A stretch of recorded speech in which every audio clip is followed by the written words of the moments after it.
नमस्कार। कार्यक्रम में आपका स्वागत है। मैं हूं आपका मित्र साथी हमदर्द मुकेश कुमार।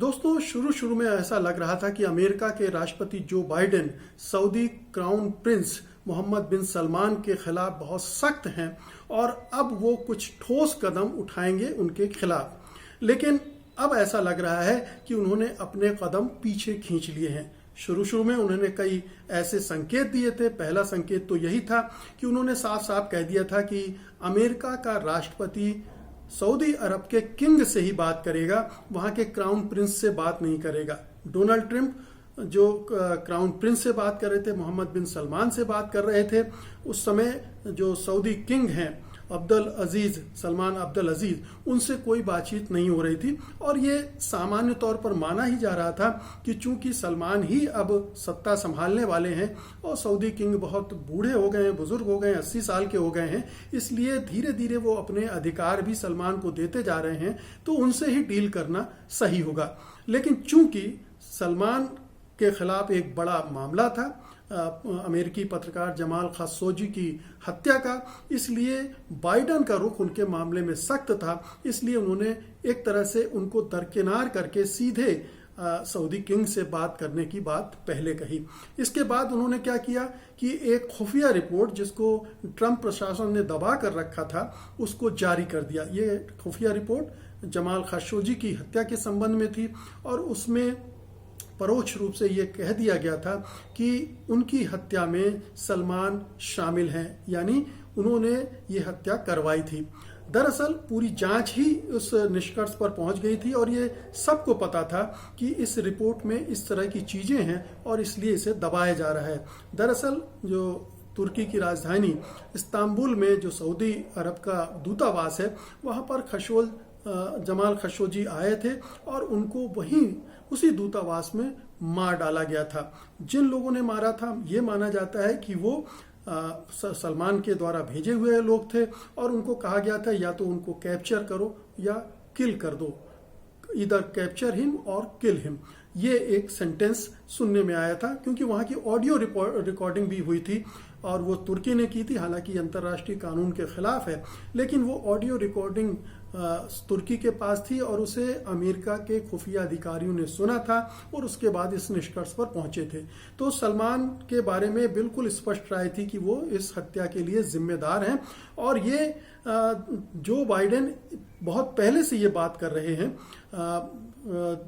जब से ये हत्या हुई है तभी से ये बात कर रहे हैं और चुनाव प्रचार के दौरान भी उन्होंने कहा था कि मोहम्मद बिन सलमान को, जिनको MSB भी कहा जाता है, MBS भी कहा जाता है, उनको इसके किए की सजा भुगतनी पड़ेगी, कीमत चुकानी पड़ेगी।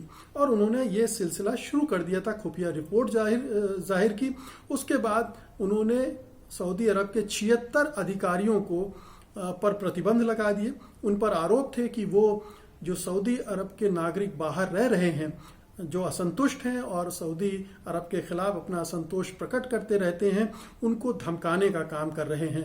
तो उन 76 लोगों पर भी प्रतिबंध लगा दिया गया था। इसके बाद ये चर्चा चल पड़ी थी कि अमेरिका शायद अब मोहम्मद बिन सलमान पर प्रतिबंध लगाएगा और अगर ऐसा होता तो ये सलमान के लिए बहुत बड़ा झटका होता। पहले भी झटका लग चुका था खुफिया रिपोर्ट जारी होने से ही। अगर ऐसा होता तो दुनिया के बहुत सारे देश भी मजबूर हो जाते सलमान से दूरी बरतने के लिए, खासतौर पर यूरोप के देश। और ये सलमान जो कि सऊदी अरब के भावी शासक हैं, उनके लिए बहुत अच्छी बात नहीं होती। लेकिन अमेरिका उस हद तक जाते जाते रुक गया है। अमेरिकी प्रशासन ने घोषणा कर दी है कि वो ऐसा कोई कदम उठाने नहीं जा रहा है क्योंकि वो नहीं चाहता कि अमेरिका सऊदी अरब के साथ उनके संबंध बिगड़े, टूटे। सऊदी अरब, जैसा कि आप जानते हैं, कि अमेरिका का एक खास सहयोगी है, वो बहुत ही गाढ़ा मित्र है, उनके रिश्ते बहुत गाढ़े हैं। सऊदी अरब में अमेरिका के सैनिक अड्डे हैं और सऊदी अरब आर्थिक शक्ति भी है, अमेरिका से बड़े पैमाने पर हथियार भी खरीदता है। सऊदी अरब की सुरक्षा, अपनी सुरक्षा के लिए वो काफ़ी हद तक अमेरिका पर भी निर्भर करता है।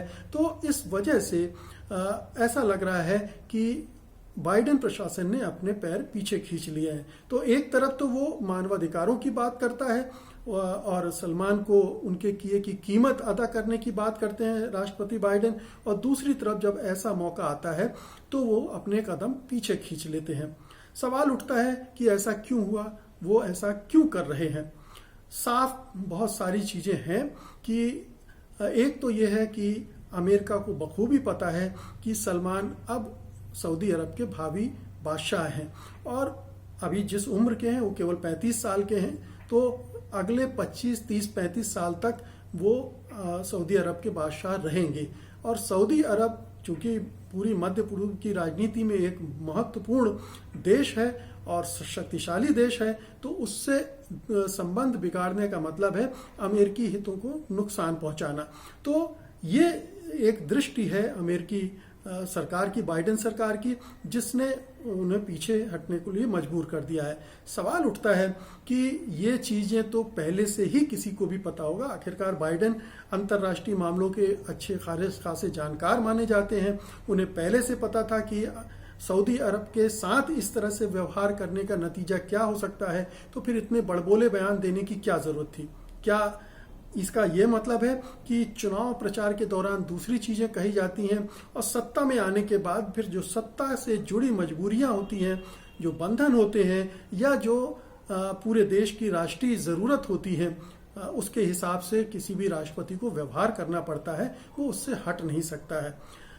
बाइडेन आने के बाद पूरी मध्य पूर्व की राजनीति को थोड़ा सा बदलना चाहते हैं, थोड़ा नहीं काफी बदलना चाहते हैं, क्योंकि डोनाल्ड ट्रंप ने एक दूसरी तरह की राजनीति शुरू की थी। एक तो न्यूक्लियर डील को तोड़कर उन्होंने ईरान को अलग थलग किया था, इजराइल को जरूरत से ज्यादा महत्व देना शुरू किया था, और इधर अरब ममालिक को इजराइल के साथ जोड़ने और उनके आपसी मतभेदों को दूर करने की दिशा में भी काम किया था। तो कतर के साथ सऊदी अरब के संबंध बहुत खराब थे, उनको दुरुस्त किया, बहाल हो गए।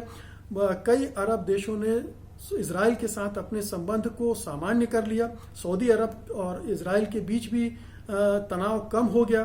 तो इस तरह से इजराइल और अरब देश आसपास आ गए और ईरान को अलग थलग किया गया, उसको टारगेट पर रखा गया, और डोनाल्ड ट्रंप अक्सर उसको धमकाते भी रहे हैं। तो ये एक राजनीति थी जिसके बरक्स चूंकि ओबामा प्रशासन के दौरान ये समझौता हुआ था, न्यूक्लियर डील हुई थी ईरान के साथ, और पूरे चुनाव प्रचार के दौरान उन्होंने कहा था कि वो उसको रिवाइव करेंगे। तो अब वो समय आ गया था कि जब उस डील को रिवाइव करना है। तो सऊदी अरब और इजराइल वगैरह इस डील के खिलाफ हैं। तो क्या वो सऊदी अरब पर एक दबाव बनाने की कोशिश कर रहे थे ताकि अगर ईरान के साथ उस डील को रिवाइव किया जाए तो वो ज्यादा विरोध प्रकट ना करें, और इसी तरह से इजराइल को भी नजरअंदाज कर रहे थे। अभी तक बाइडेन ने इजराइल से बात भी नहीं की, इजरायली प्रधानमंत्री बेंजामिन नेतान्याहू से बात भी नहीं की है फोन पर, जबकि एक जमाने में वो अमेरिका का बहुत ही नजदीकी दोस्त हुआ करता था, और अमेरिका उसकी गुंडागर्दी को, उस पूरे मध्य पूर्व में जिस तरह की वो हरकतें करता है, उसको अनदेखा करता रहा है, उसको एक तरह से उसको बढ़ावा देता रहा है, उसके पीठ पर उसका वरद हस्त रहा है, भले ही कितनी ही गुंडई इजराइल ने न की हो। तो ये उस रिश्ते को भी उन्होंने थोड़ा सा अभी डाउनग्रेड कर रखा है। तो मध्य पूर्व की राजनीति के रिश्तों को बदलने की कोशिश अमेरिका कर रहा है, और उसमें सऊदी अरब को दबाव में लाने की एक ये चाल भी हो सकती है। सवाल उठता है कि जो बातें आप चुनाव प्रचार के दौरान कह रहे थे, उसके पहले कह रहे थे, और फिर जब कैपिटल हिल पर हमला हुआ उसके बाद आपने और भी जोर शोर से कहा कि हम मानवाधिकारों को सबसे ऊपर रखेंगे, नस्लवादी राजनीति को पीछे रखेंगे, और अब मौका आया है जब आप सत्ता में हैं तो मानवाधिकारों के मुद्दे से पीछे हटते क्यों नजर आ रहे हैं। और हम सब जानते हैं कि सऊदी अरब का रिकॉर्ड मानवाधिकारों के मामले में बहुत ही घटिया रहा है, बहुत खराब रहा है, लेकिन फिर भी दोनों की दोस्ती इतने बरसों से 5-6 दशकों से लगातार बनी हुई है, उसमें कहीं कभी कमी नहीं आई है, और ना ही अमेरिका ने उस पर ज्यादा दबाव डाला है। तो और अब उन्हें लग रहा है कि जो नए भावी बादशाह हैं मोहम्मद बिन सलमान, शायद वो आधुनिकता की तरफ सऊदी अरब को ले जा रहे हैं। अभी उन्होंने 1-2 एक्टिविस्ट को छोड़ भी दिया, एक महिला एक्टिविस्ट को भी छोड़ा है उन्होंने। तो वो उनसे ये उम्मीद कर रहे हैं कि शायद बेहतर हो जाए रिकॉर्ड, लेकिन इस तरह से छोटे मोटे उपायों से होगा नहीं, क्योंकि हम सब जानते हैं कि मोहम्मद बिन सलमान ने अपने विरोधियों को बड़ी बुरी तरह से कुचला है, अपने प्रतिद्वंदियों को बिल्कुल किनारे लगा दिया है और असंतोष को वो थोड़ा भी बर्दाश्त नहीं करते हैं। ये उनका लगातार पिछले 2-3 सालों में जब से वो सत्ता के केंद्र में आए हैं, लगातार इस तरह की कोशिशें और हरकतें कर रहे हैं और इसीलिए उन्होंने जमाल खशोगी की भी हत्या करवाई थी। तो ये एक चरित्र है सऊदी अरब के इस भावी शासक का और सऊदी अरब का, और उस मामले में अमेरिका लगातार कहना चाहिए नरम रुख अख्तियार कर रखा है। और ये अमेरिका का दरअसल चरित्र है, चाहे सत्ता में रिपब्लिकन पार्टी हो या डेमोक्रेटिक पार्टी हो, दोनों पार्टियां एक ही तरह से लगभग व्यवहार करती हैं। जब अंतर्राष्ट्रीय मामलों की बात आती है, वो अमेरिका के आर्थिक स्वार्थों, आर्थिक और सामरिक दोनों स्वार्थों के आगे किसी चीज को, किसी उसूल को, किसी मानवाधिकार के मुद्दे को ज्यादा ध्यान नहीं देती, उसको प्राथमिकता नहीं देती है।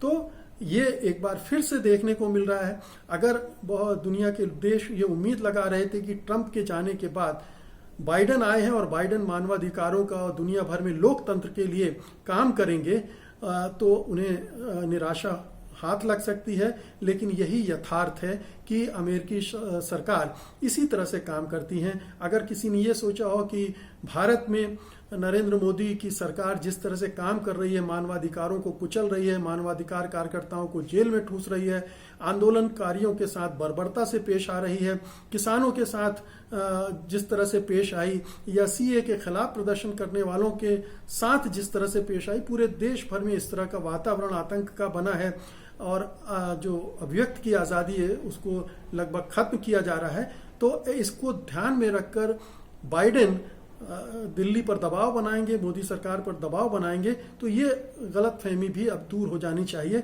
क्योंकि हिंदुस्तान एक बड़ा मार्केट है, बहुत बड़ा बाजार है अमेरिकी कंपनियों के लिए, और अमेरिका आर्थिक हित को सबसे आगे रखता है। बाकी चीजों को वो दरकिनार कर सकता है, उन्हें अनदेखा कर सकता है, और ये नीति हमेशा से उसकी रही है। वो तमाम तरह के निरंकुश शासकों के साथ काम करता रहा है, उनको बढ़ावा देता रहा है। तो भारत में भी अगर इस तरह का कुछ होगा तो वो बहुत ज्यादा से ज्यादा ये होगा कि कुछ स्टेटमेंट जारी करेगा, चेतावनी दे देगा, लेकिन कोई ठोस कार्रवाई की नरेंद्र मोदी प्रधानमंत्री के खिलाफ प्रतिबंध लगा दे, भारत सरकार के खिलाफ प्रतिबंध लगा दे, इस हद तक नहीं जाएगा। तो अमेरिका ने इस घटना के बाद मोहम्मद बिन सलमान को एक तरह से माफ कर देने की इस घटना के बाद अब पूरे दुनिया को ये संदेश ले लेना चाहिए कि बाइडेन सरकार अब कोई बहुत प्रोग्रेसिव, प्रगतिशील सरकार नहीं होगी। चाहे वो लोकतंत्र का मामला हो, चाहे मानवाधिकारों का मामला हो, उसके मामले में वो बहुत सख्त और बहुत पॉजिटिव रवैये के साथ काम नहीं करेगी। उसे जहां सूट करेगा, जहां माफिक बैठेगा, वहां मानवाधिकारों की बात करेगी, जहां नहीं सूट करेगा वहां अपने हितों के हिसाब से वो अपना एजेंडा आगे बढ़ाएगी। ये पूरा एक साफ संदेश है, और दरअसल ये हमेशा रहा है, अमेरिका का चरित्र ही है, अमेरिकी सरकार का ही चरित्र है ये, कि उसे बाकी चीजें केवल सजावट की चीजें होती हैं। असल में अंदर से वो एक कहना चाहिए कि बहुत ही कपटी व्यापारी है, और व्यापार के मामले में वो सारे उसूलों को, सारी मानवीयता को दरकिनार कर देता है। तो दोस्तों, ये थी आज की मेरी रिपोर्ट। उम्मीद है कि आप इसे पसंद करेंगे, इसे बड़े पैमाने पर लाइक भी करेंगे और शेयर भी करेंगे। अब मुझे अनुमति दीजिए। नमस्कार।